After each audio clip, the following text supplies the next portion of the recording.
আমার দোষে আমি দোষী, আমি কাউকে দোষ দিই না, আমার দোষে আমি দোষী। কিন্তু আমার জন্য আমার প্রতি, আমার দেহর প্রতি আমি ক্ষমা করি, মানে অপরাধী, আমার জন্য আমি অপরাধী। অনেকভাবে চলাফেরা করা হয়। আমাদের গুরু আছে, আমাদের গুরু করবার ভাটপাড়া নূর আলম, আমার নাম আব্দুল লতিফ, গাংনী থানা, তেঁতুলবাড়ি বাড়ি। হ্যাঁ, কিন্তু বিষয় হলো যে বাবার এখানে আসছি, ওই ভাই বললো যে এই যে আমরা এখন মূল হারিয়ে ফেলেছি, এই লাভের দেশে আসি মূল হারিয়ে ফেলতে। হ্যাঁ, এই মানব দেহ, এই যে নানুনকে নিয়ে সারা বিশ্বে গবেষণা, আপনার এই যে এটা ওনার বই পুস্তক বাড়িতে, বিশেষজ্ঞ মানুষ সারা বিশ্বে থেকে, কিন্তু এর কারণে এতে আমরা লালনের ভক্ত, লালনের ঘরে, এই জন্য থেকে আমাদের এই বাবার আশ্রমে মানে অনুষ্ঠান আগে আসলে আমাদের এই মনটা আর ঠিক থাকে না, এই বাবার এখানে দেখাশোনা না করা পর্যন্ত আমাদের মন ঠিক থাকে। এই হলো বিষয়, বুঝতে পারলি?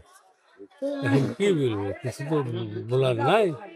তবে পথটা খুব সুন্দর বা ভালো, আমার জন্য তো ভালো। এখন কার জন্য ভালো কি ভালো মন্দ আমি ওটা বুঝি না, কিন্তু আমার জন্য একদম সুন্দর। হ্যাঁ, কার হাত ধরে লাইনে আসছেন? আমি আসছি আমার ওই নূর আলমের হাত ধরে আমি আসছি। উনি বেঁচে আছেন? হ্যাঁ, উনি আমার গুরু, ওনার দুজনে খিলকাধারী, ওনার দুজনই বেঁচে আছে।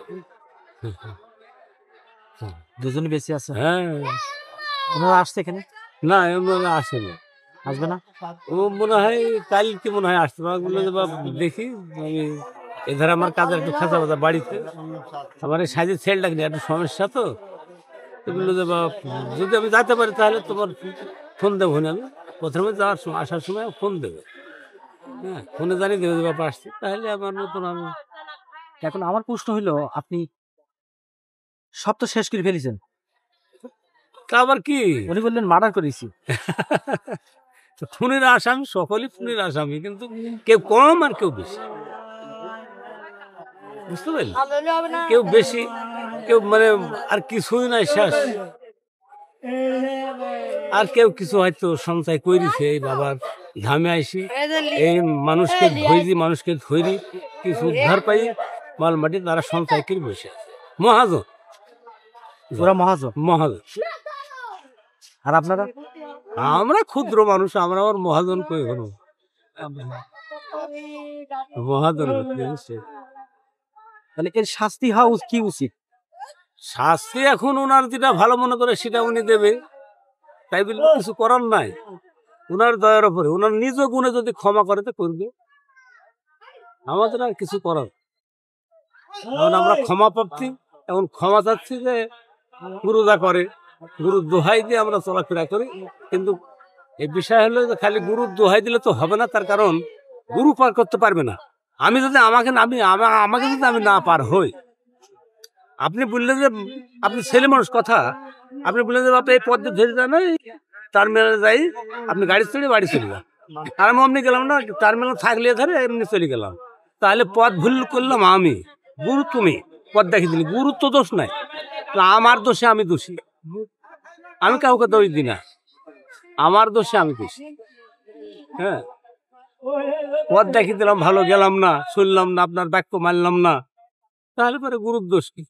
আর যদি বাক্য মানি গুরুর, তাহলে পথ যদি মানি, যদি বাক্য সত্য ঠিক থাকে, তাহলে পরে আমরা কিছু একটা সঞ্চয় হতে পারি। কিন্তু সেটা তো আর করতে পারেননি। এখন দেখা যাক, এটা মনের বল, মনের শক্তি একটা বড় শক্তি। আমার মনের কাছে যে একটা বল, এই যে মনের কাছে একটা বড় শক্তি, আমি কারো অন্যায় করিনি,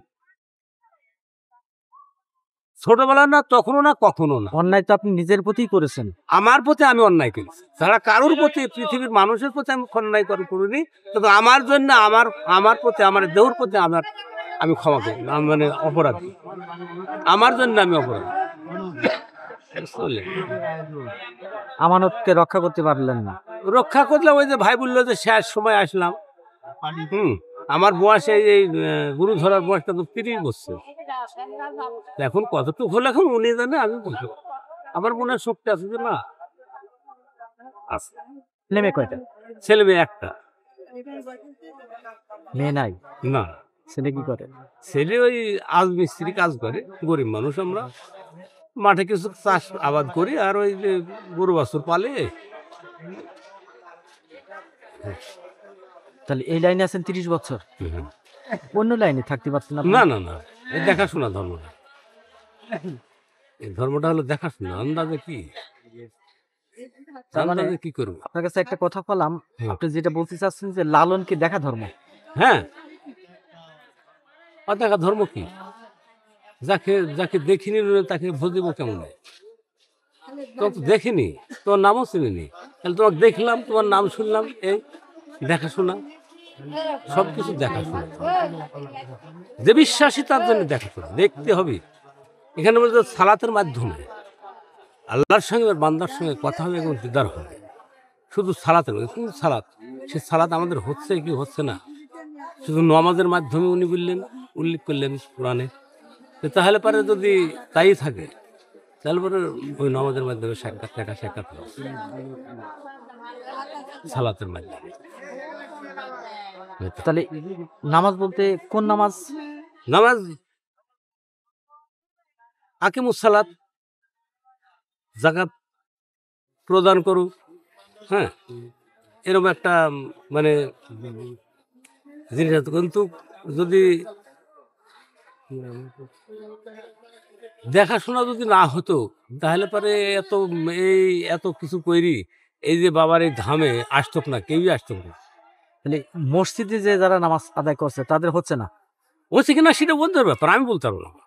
হবে কি হবে না ওনাদের ব্যাপার, আমি বলতে পারবো না, আমি যাতে মানাও করবো না, আমি যাতে মানাও করবো না, আমার পথে আমি ওনাদের পথে। আপনি যেহেতু একটা কথা বললেন যে দেখা ধর্ম, তো ওরা তো দেখায় বিশ্বাস না, ওরা অন্ধবিশ্বাস। এখন ওনাদের ব্যাপার বাবা, ওনারা দেখি বিশ্বাস করছে কি না দেখি বিশ্বাস করছে আমি বলতে পারবো না।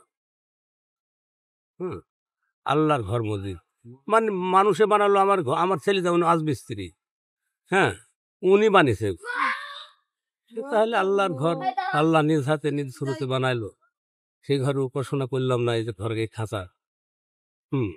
নালনের পদ তো মানে বিরাট ব্যাপার বাপ। একটা পদকে সাইজ করতে হলে পরে মাথা টান দিয়ে ঘিরে যায়। ঘরের সঙ্গে সে বললো কি, কে কথা কয় রে দেখা যায়, হাতের কাছে নড়ে চড়ে খুঁজলে দোলম ভোর মেলে না, কে কথা কয় রে দেখা যায়। আমার ভেতরে যে পাখিটা কথা বলছে তাকে দেখা পেলাম না কেন, তার সাক্ষাৎ পেলাম না, আমাকে আমি চিনতে পারলাম না। আমাকে আমি চিনতে পারবো কি করে? যার জন্য দেখি ঘুরতে ঘুরতে যদি দয়াল মিলি দেয়, তাহলে হয়তো এই একটা আশা ধারী, আশায় আছে। আশায় আছে, চাতক পাখির মতন চাই আছে। যদি ভরসা করে, দয়া করে নিজ গুণে, তাহলে তা নাহলে সম্ভব না। যা মনের বল আছে। আমি তো এর আগে পূর্বে বললামই যে বাপ, আমি কারো অন্যায় করিনি, কারো খারাপ করতে পারিনি, কারো ভালোও করতে পারি। অন্যায় তো নিজের প্রতি করেছেন।